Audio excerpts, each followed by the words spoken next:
बोले खजराट श्री आदिनाथ भगवान की।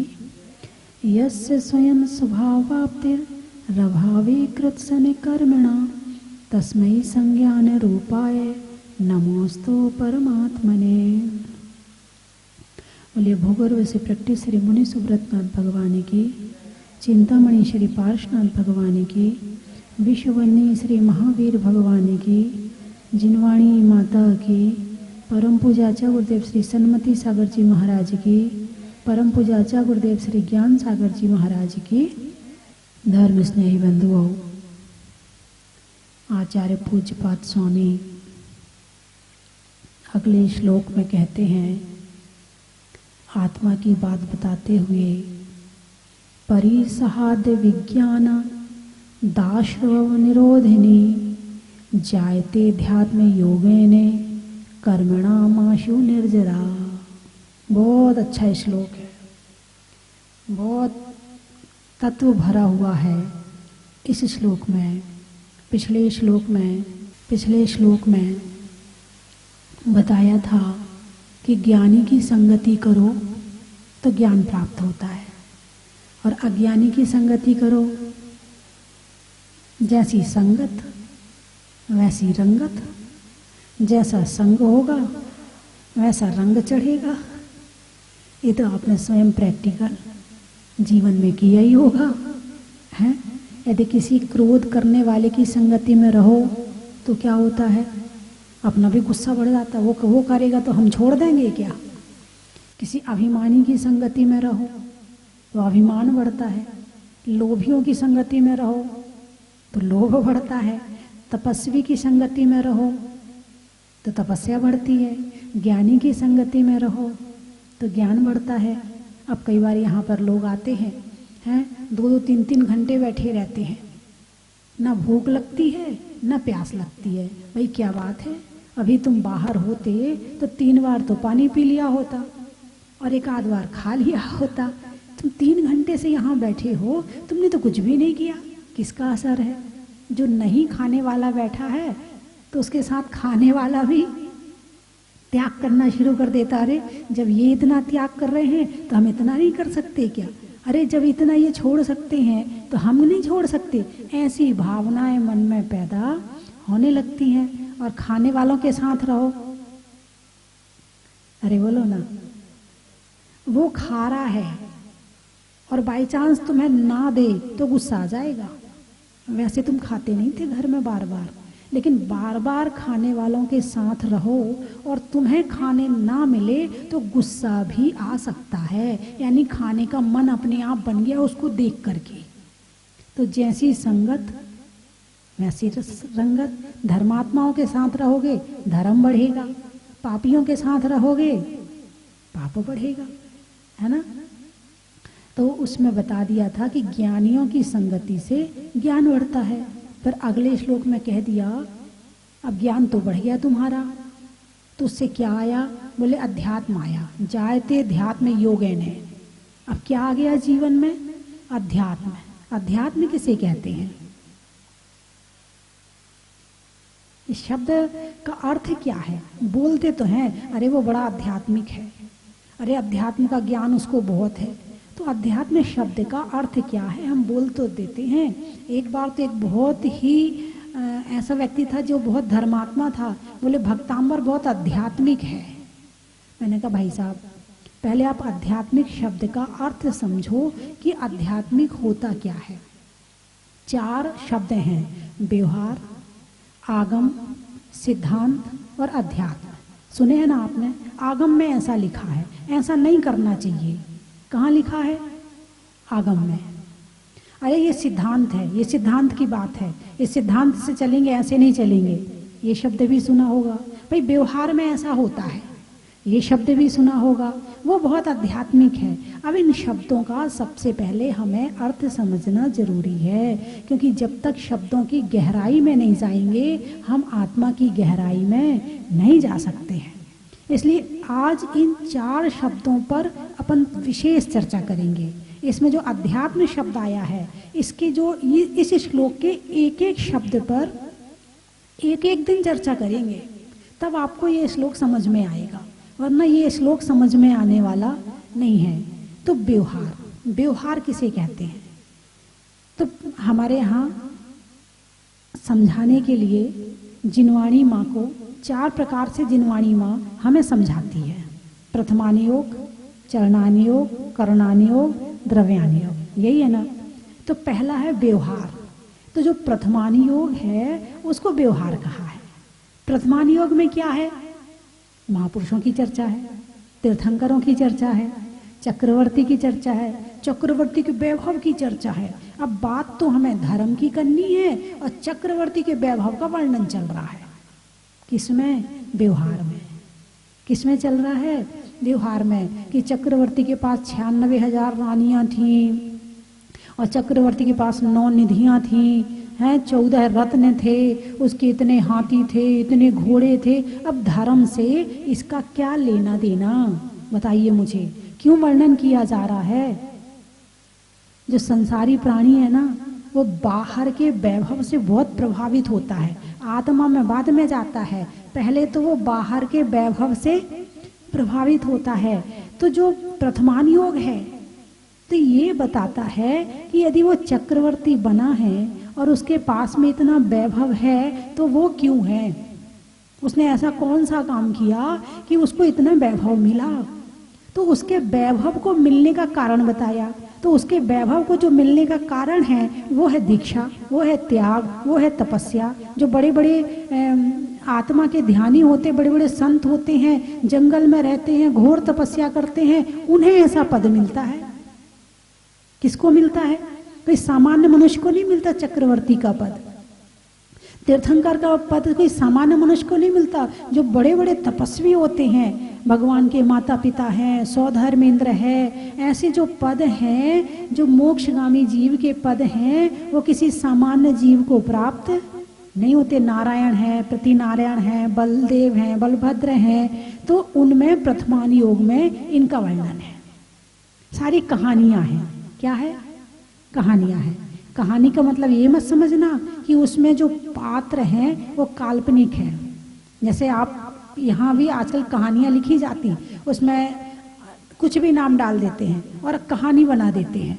लेकिन जो प्रथमानियों की कथाएं हैं उसके जो पात्र हैं वो यथार्थ में थे, वास्तविक में थे। उन्होंने अपने जीवन में ये सब कुछ किया था। जैसे राम है, लक्ष्मण है, सीता है, ये यथार्थ में थे, ये काल्पनिक पात्र नहीं है, सजीव उदाहरण बताते हैं। तो वो व्यवहार का वर्णन करने वाला कौन है? प्रथमान योग। तो पहला क्या हो गया? व्यवहार। भाई हमारे यहाँ व्यवहार में ऐसा होता है, हमारे यहाँ व्यवहार से ऐसा करते हैं। ये कहते हैं ना, आप किसी के यहाँ शादी में जाते हो, शगुन देते हो, क्या कहते हैं? उनके यहाँ व्यवहार देना है। कहते नहीं कहते? व्यवहार का मतलब रिश्ता बनाए रखना है, और जब रिश्ता बनाए रखना है तो कुछ लेना देना भी है। बिना लिए दिए रिश्ता भी नहीं निभाया जाता। यानी साधु से रिश्तेदारी निभाते हो आप? अरे बोलिए ना, नहीं निभाते। क्यों? साधु हमारे से नहीं निभाता, हम साधु से क्यों निभाएं? है भाई, साधु हमें कुछ दे तो हम साधु के लिए कुछ दें। यदि तुम्हारे घर में शादी है और जहाजपुर में पंचकल्याणक था, अब बताइए पहले कहाँ जाएंगे आप? अरे बोलिए ना, आपने कौन सा रिश्ता निभाया? अपना व्यवहार वाला या धर्म वाला? व्यवहार वाला। तुमने संसार का रिश्ता पहले निभाया, पंच कल्याणक में नहीं जा सकते। यदि हम उनके यहाँ शादी में नहीं गए तो वो हमारे यहाँ नहीं आएंगे। यदि हम यहाँ पंच कल्याणक में नहीं आए तो कोई दिक्कत नहीं है, कोई आने जाने का मामला नहीं है इसमें। नहीं गए तो नहीं गए। कौन सा उन्हें हमारे, कौन सा माता जी को हमारे यहाँ शादी में आना है?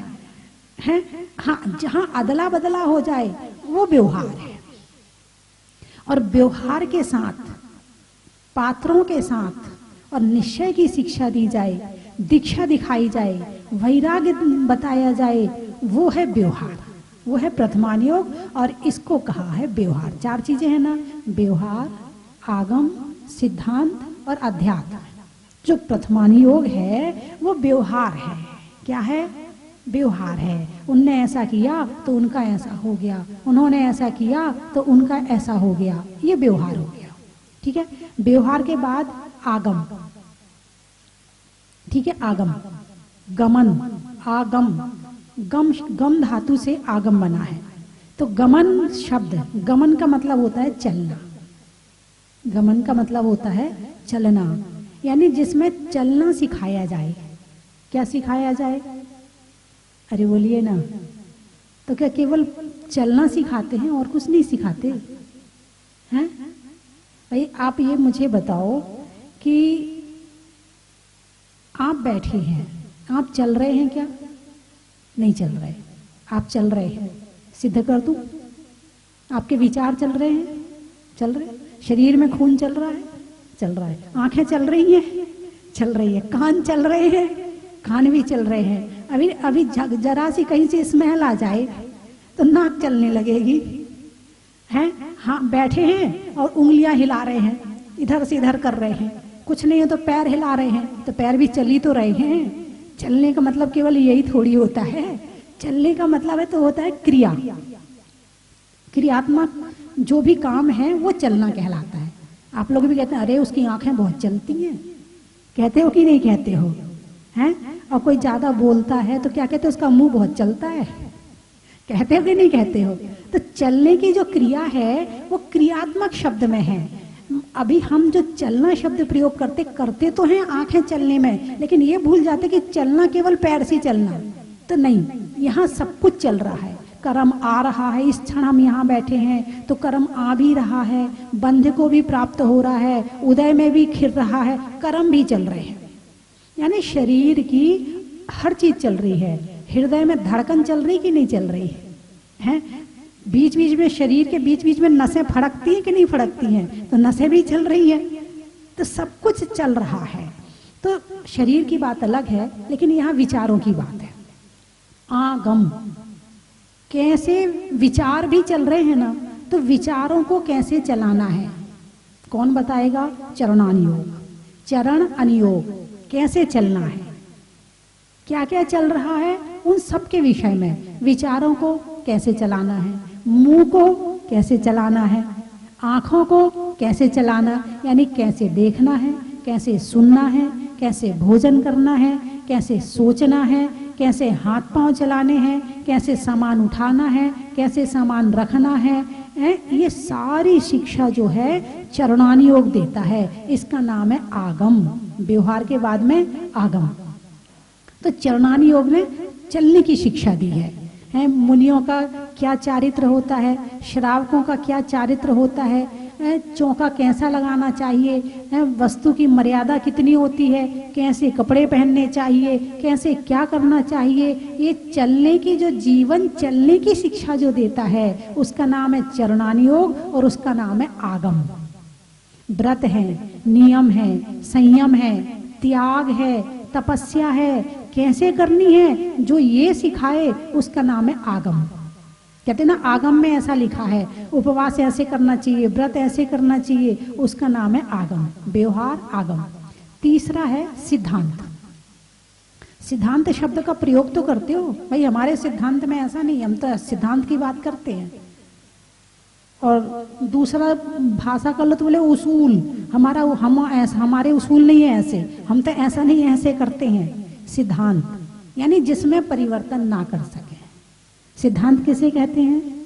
जिसमें परिवर्तन ना कर सकें, यहाँ भी ना कर सकें, यानी भारत में है तो यहाँ भी ना कर सकें, और यदि अमेरिका चले जाएं तो वहां भी परिवर्तन नहीं हो सकता है। प्योर शुद्ध कर्मों के विषय में कि जीव में कर्म कैसे आते हैं, कैसे जाते हैं, कितने आते हैं, कौन से भाव करता है तो कौन सा कर्म आता है, कर्म के प्रकार कितने हैं, कर्म जब जाते हैं तो उनकी क्या स्थिति बनती है, क्या होता है, इन सारी बातों की चर्चा कर्णानुयोग में है। तो आप समझना चाहोगे कर्णानुयोग को? अरे बोलिए ना। कहना माता जी जैसे आप बता रही हो ना, उससे तो मन कर रहा है कि समझना चाहिए। ठीक बात है, जब तक कर्मों को नहीं समझ पाएंगे तो अपने कर्मों को सुधारेंगे कैसे? अपने कर्मों को सुधारने के लिए कर्मों को समझना जरूरी है। तो इस तरह से कर्णानुयोग। अच्छा, जीव सम में है। प्रथमानुयोग में भी चर्चा किसकी है? जीव की है। जीव की चर्चा को महापुरुषों के माध्यम से समझाया है। आगम में चर्चा किसकी है? जीव की चर्चा है। जीव के आचरण को कैसे सुधारा जाए, ठीक है ना। कर्णानी योग में चर्चा किसकी है? जीव की है कि जीव के कर्म कितने होते हैं, कैसे आते हैं, कैसे संक्रमण होता है, कैसे निधत्ति निकाचित कर्म का बंधन होता है, कैसे ये छूटते हैं, कैसे फल देते हैं, कैसे उदय निर्जरा संक्रमण क्या क्या होता है, ये सारी चर्चा। लेकिन मुख्य कौन है इन सब में? सारी चर्चा किसके लिए है? जीव के लिए है। जीव के बिना तो चर्चा किसी और के लिए चर्चा ही नहीं है, जरूरत ही नहीं है चर्चा करने की, क्योंकि जीव ना हो तो चर्चा की जरूरत ही क्या है ना। तो कर्णानी योग। और अगला आया इसमें व्यवहार, आगम, सिद्धांत। और अब जो श्लोक में शब्द आया है, आचार्य पूज्यपाद स्वामी ने जो अध्यात्म शब्द दिया है, अध्यात्म कौन सा शब्द है? व्यवहार में आत्मा शब्द नहीं आया, आगम में आत्मा शब्द नहीं आया, सिद्धांत में आत्मा शब्द नहीं आया, इसमें आत्मा शब्द आ गया, अध्यात्म। अब इसमें किसकी चर्चा है? तो बोले अध्यात्म, जिसमें आत्मा की चर्चा हो। और कौन सी आत्मा की? शुद्ध आत्मा की। कौन सी आत्मा की? शुद्ध आत्मा की चर्चा हो, उसका नाम है अध्यात्म। व्यवहार में शुद्ध आत्मा नहीं थी, उसमें महापुरुषों के माध्यम से समझाया था, इसलिए वहां आत्मा अकेली नहीं है, वहां सब कुछ है। वैभव भी है, दीक्षा भी है, वैराग्य भी है, सब कुछ है, वहां अकेली आत्मा नहीं है। आगम में व्रत करो, नियम करो, संयम का पालन करो, कर्मों से कैसे बचें, वहां भी अकेली आत्मा नहीं है। कर्णानी योग में भी, सिद्धांत में भी कर्मों को लेकर के आत्मा का वर्णन किया है, लेकिन अध्यात्म में शुद्ध आत्मा का वर्णन है। यहाँ ना तो कर्मों का वर्णन है, यहाँ पर ना आचरण का वर्णन है, यहाँ पर ना किसी महापुरुष का वर्णन है, कोई वर्णन नहीं है। अब बची अकेली आत्मा। अब आप कहोगे आत्मा नाम सुन के तो डर सा लगता है, कहते वो उस पे आत्मा आ गई है। हाँ नहीं, अरे हम भी तो आत्मा ही हैं, हम क्या बिना आत्मा के हैं? आप क्या बिना आत्मा के हैं? जब आत्मा आत्मा है तो आत्मा से क्या डरना है? तो अध्यात्म, यहाँ पर शुद्ध आत्मा की चर्चा है। इस अध्यात्म में ना तो किसी महापुरुष का वर्णन किया जाएगा, ना किसी व्रत संयम। यहाँ तक कह दिया समय सार में कि अध्यात्म में बैठा हुआ योगी, अध्यात्म में, अध्यात्म का मतलब ध्यान, अध्यात्म का मतलब आत्मा के स्वरूप में रमण, अध्यात्म का मतलब छठवें सातवें गुण स्थान से ऊपर वाले मुनि। कौन से गुण स्थान से? आप लोगों का कौन सा गुण स्थान है? अभी एक भी नहीं है। अरे बोलिए ना, अभी एक भी गुण स्थान नहीं है भाई सब आपका, आप लोगों का, पीछे वालों का, आपका भी नहीं है कोई गुण स्थान। महिलाओं का तो होगा, बिना गुण स्थान के कैसे आप इन पे अपना कब्जा कर पाओगी? कुछ तो गुण होंगे आपके अंदर। नहीं है, गुण स्थान नहीं है आपका। और आप मुझे ऐसे देख रहे हैं?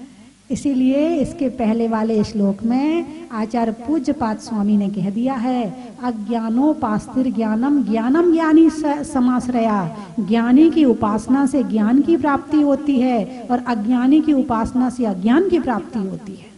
इसका मतलब आपको ये नहीं पता है कि आपका गुण स्थान है नहीं है, कौन सा है।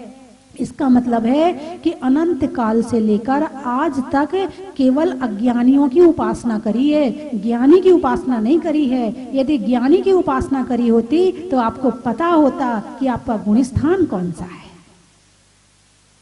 आप जानते ही नहीं कि गुण स्थान होता क्या है। ज्ञानियों की संगति करोगे तब तो पता चलेगा, शास्त्र लेके बैठोगे तब तो पता चलेगा।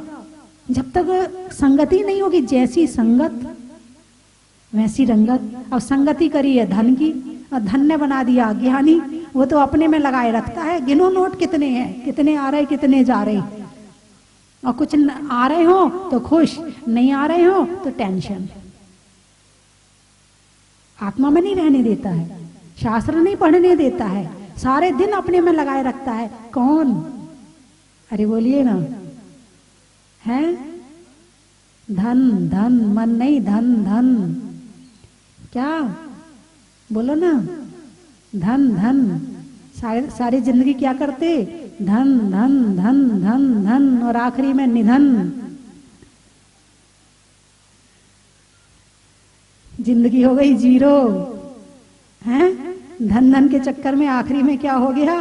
समाधि मरण नहीं हुआ, क्या हो गया? निधन। जितना धन जोड़ा था उतना निधन होके चले गए।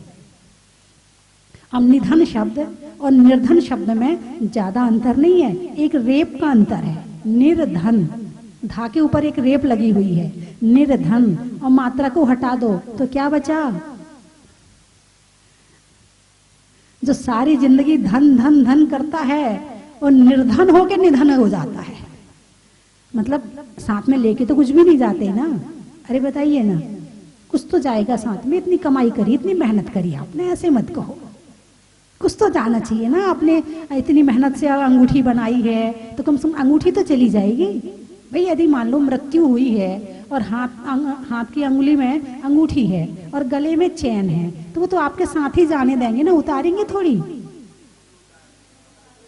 उतार लेंगे? अच्छा, ओहो, आपने कमाई करी और वो उतार लेंगे आपकी अंगूठी? अच्छा, बाई चांस ये अंगुली फूल जाए, मोटी हो जाए, कई बार बीमार हो जाते हैं और मोटी हो जाती है अंगुली, तो फिर तो नहीं उतारेंगे ना।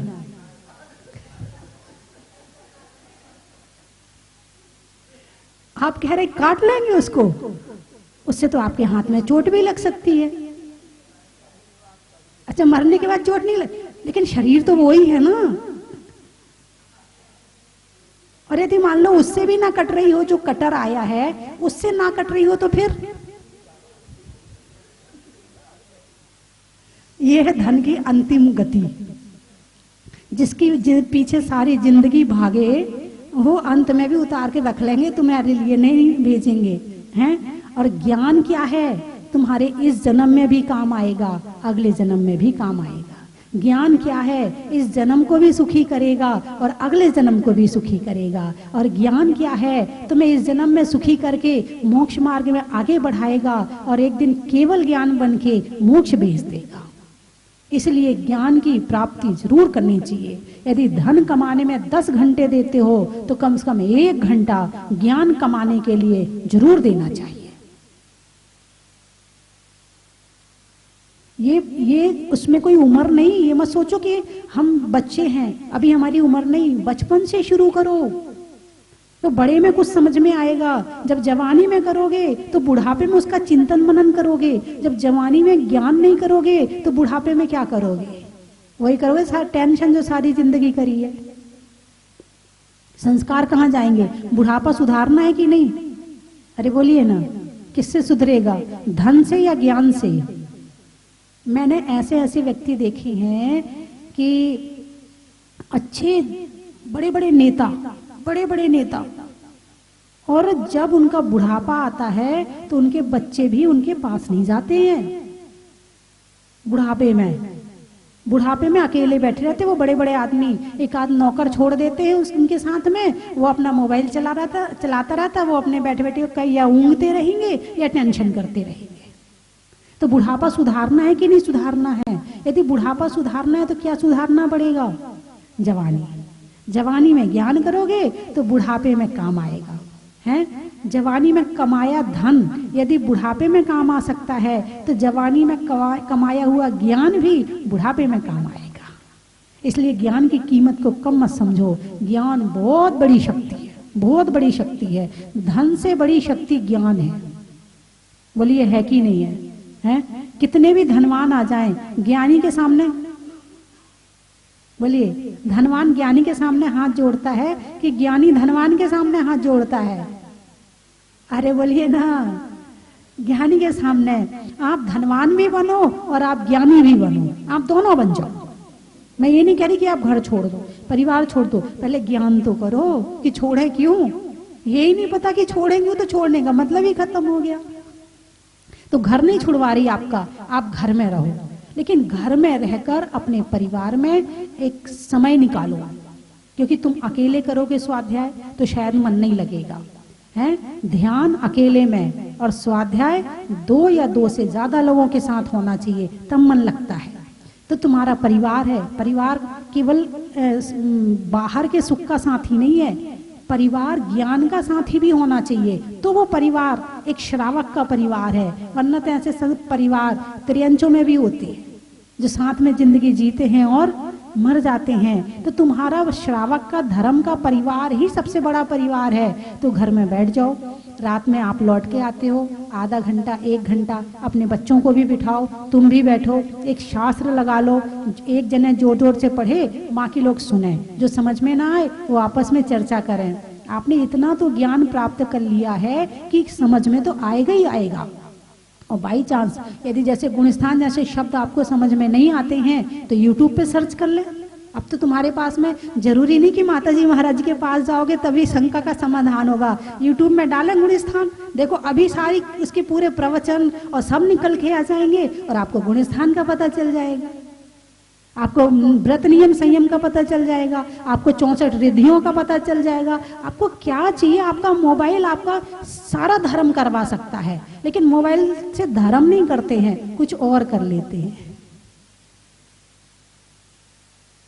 वहीं बैठे बैठे। अरे गुणस्थान का मतलब ये होता है, गुणस्थान का मतलब, फिर आपने आगे पढ़ा, फिर उसके बाद आपको कोई दूसरा शब्द समझ में नहीं आया, फिर भी आपको लगता कि इसमें भी नहीं समझ में आ रहा है, तो आप उसे एक डायरी में लिख लो, एक कागज, एक इतना बड़ा कागज उस शास्त्र में लगा दो और जैसे समझ में नहीं आता है उसमें लिख लो। जब भी किसी साधु संतों के पास जाओ उनसे पूछ लो कि हमें ये बात समझ में नहीं आई। तुम्हारा भी कल्याण होगा, घर वालों का भी होगा। और नहीं तो यदि स्वाध्याय नहीं करोगे तो क्या होगा? घर में दिन भर में जो सास बहू का झगड़ा हुआ है, पति आया रात को शुरू है, बेटा आया रात को तो माँ शुरू। अरे स्वाध्याय, भाई स्वाध्याय के समय में कोई चर्चा नहीं, सब चर्चा बात करेंगे। स्वाध्याय करते करते ऐसे विचारों में परिवर्तन, अरे कहाँ बेकार के झगड़े में पड़े हैं, लो लड़ाई खत्म। माँ शिकायत करती है बच्चों की, सारी लड़ाइयां खत्म। आधी शिकायतें, यदि घर में शांति चाहिए है तो घर में 1 घंटा आधा घंटा स्वाध्याय जरूर करो। और जिसके घर में स्वाध्याय होता है उसके घर में शांति होती है, और जहाँ शांति होती है वहाँ धन भले ज्यादा ना हो मगर सुख होता है, और जहाँ सुख और शांति होती है वहाँ धन अपने आप आ जाता है। तो मेरी बात आपकी समझ में? अरे बोलिए ना, है? करने में ध्यान का, तलवार में म्यान का, और घर में करने में ज्ञान का, बच्चों में बाय बाय का, पंचपरमेष्टि में उपाध्याय का, और करने में घर में स्वाध्याय का, अनाज में दाने का, इनाम में पाने का, आज आपके यहाँ आने का। कहाँ से आए हैं? बदनावर। अच्छा, बारात में वर का, शरीर में सर का, और आने वालों में बदनावर का। आप कहाँ से आए हैं? अच्छा, सब इकट्ठे हैं। अच्छा अच्छा, देपालपुर से, बनेड़िया जी के पास। गाने में सुर का, नृत्य में नूपुर का, आने वालों में देपालपुर का। अब तो हो गए सारे। बोलिए 24 भगवान की। बोले 1000 अतिशयकारी श्री मुनि सुव्रतनाथ भगवान की जय। परम विदुषी लेखिका गण्य आरिका गुरुमा स्वस्ति भूषण माता जी की जय।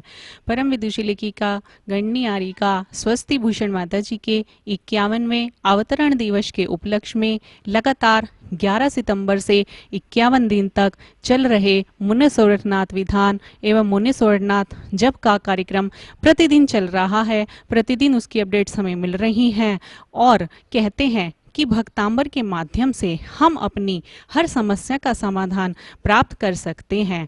इसी के क्रम में ग्लोबल मदर ऑफ भक्तांबर के नाम से विश्वविख्यात डॉक्टर मंजू जी जैन नागपुर के द्वारा हमारे जूम ऐप और फेसबुक पेज के माध्यम से 18 अक्टूबर को शाम 7 बजे से 9 बजे तक हम जानेंगे भक्तांबर हीलिंग के बारे में, जिसके लिए शुरू में 1 घंटा हम सुनेंगे डॉक्टर मंजू जी जैन नागपुर को, और उसके बाद 1 घंटे तक हमारी जो भी समस्या है उसका समाधान हम अपने प्रश्न के माध्यम से डायरेक्ट मंजू जी से कर सकते हैं, जिससे भक्तांबर के द्वारा हमारी सभी समस्याओं का समाधान, चाहे वो किसी भी प्रकार की हो, उसको प्राप्त कर सकते हैं।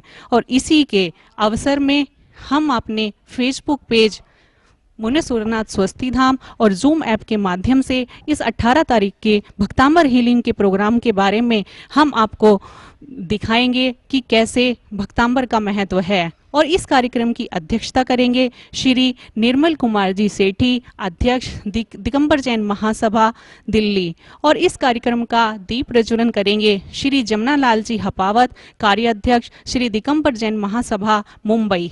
इसी क्रम में हमारे जूम ऐप और फेसबुक पेज मुनेश्वर स्वस्ति धाम के माध्यम से हम आपको लेकर चलेंगे 25 अक्टूबर को विश्वविख्यात वास्तुविद डॉक्टर राजेंद्र जी जैन के द्वारा कि कैसे वास्तु का हमारे जीवन में क्या महत्व होता है और वास्तु से किस प्रकार हम अपनी हर चीज की समस्या को, हर चीज को व्यवस्थित तरीके से कर सकते हैं। इसी क्रम में 1 नवंबर को होने वाले गुरु माँ के 51वें अवतरण दिवस महोत्सव स्वस्ति धाम में होने जा रहा है और शुभकामना परिवार का राष्ट्रीय अधिवेशन। आप सभी इन कार्यक्रमों से जुड़े रहेंगे हमारे साथ हमारे फेसबुक पेज मुनेश्वरनाथ स्वस्ति धाम और जूम ऐप के माध्यम से। धन्यवाद। जय जिनेंद्र। कंचन की थाल को सजाओ रे आज, रत्नों की थाल को भर लाओ रे आज। आओ आओ करे रे गुणगान आरती भगवन की। आओ आओ करे गुणगान आरती भगवन की। आओ आओ करे रे गुणगान आरती भगवन की।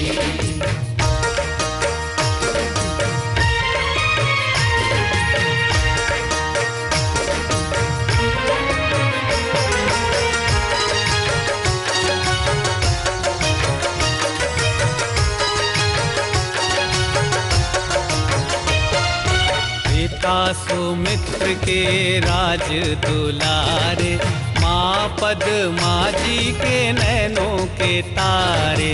पिता सुमित्र के राज दुलारे, माँ पद्मा जी के नैनों के तारे।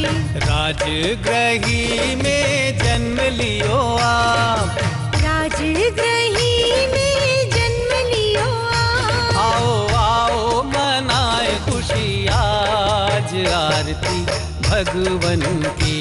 आओ आओ करे गुणगान आरती भगवन की। आओ आओ करे गुणगान आरती भगवन की।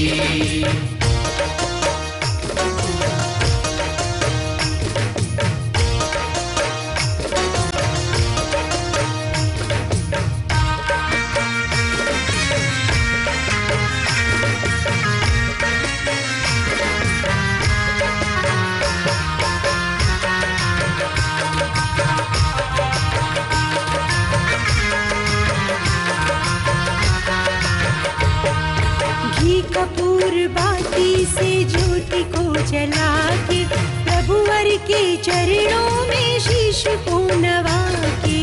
घी कपूर बाती से ज्योति को जला के, प्रभुवर के चरणों में शीश को नवा के। प्रभुवर की आरती में झूम झूम के, प्रभुवर की आरती में झूम झूम। हर द्वार सजेगी बंधनवार। भगवान श्री मुनि सुव्रतनाथ की भक्ति में झूमेगा सारा संसार। श्री 1008 मुनि सुव्रतनाथ दिगंबर जैन अतिशय क्षेत्र स्वस्ति धाम जहाजपुर राजस्थान में 51 दिनों तक लगातार मनाया जाएगा परम विदुषी लेखिका गणिनी आर्यका श्री 105 स्वस्ति भूषण माताजी का 51वां भव्य अवतरण महामहोत्सव। शुभ दिवस 1 नवंबर 2020।